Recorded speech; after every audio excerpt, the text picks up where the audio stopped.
So this is part of what I do during the day is take the office dog outside, and she smells the same exact bush every day. Come on, Potcakes, come on.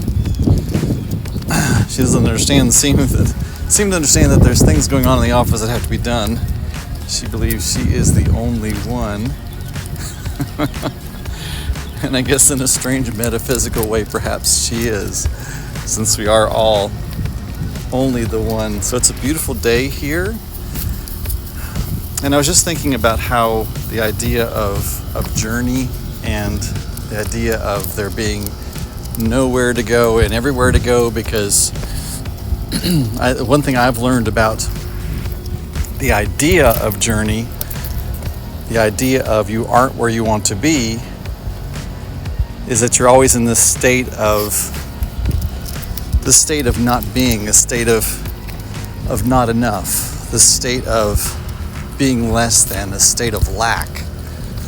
But when you can understand that you're a part of everything and everything is a part of you, well, there's really nowhere to go on your journey because you're already there. It's more about a realization. It's more about an opening to you. And it's more about understanding that the whole process, of quote unquote attaining your goals is more about, and I won't show you her doing her little business,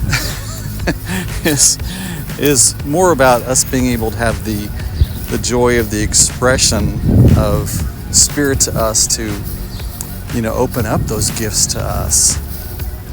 But instead of us being in a sense of, we don't have it and we're not enough and we're not complete until we have this, A, B, C, or D, whether it's money, relationship, job, house, car, whatever we might think that it is that we're lacking.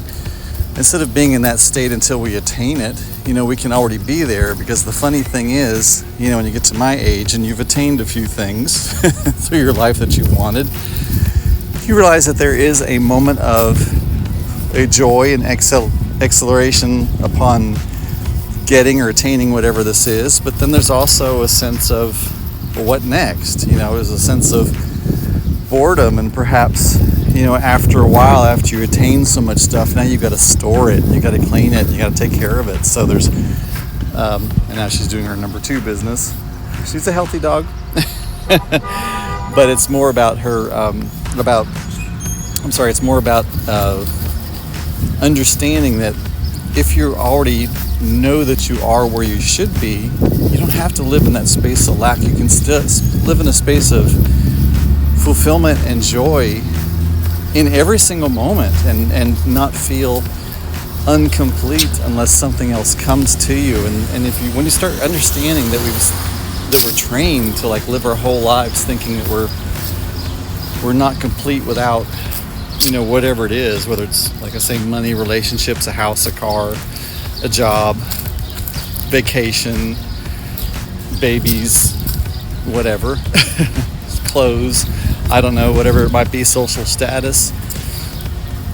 If you allow yourself to feel an emptiness or not being whole or not being good enough because you don't have these things, well, that becomes a pattern, and then you become used to this pattern. And then it doesn't matter if somebody, she's blowing against me. It doesn't matter if somebody absolutely just dumped everything in your lap that you wanted all at one time, because you already have this pattern of, this is who I am. You have this definition of yourself as being this person that isn't complete and that needs more. Then you're just going to find another thing that you're lacking, because that's what you need to define yourself. When people get into arguments, it's so much more about them substantiating who they've always told themselves and others that they are.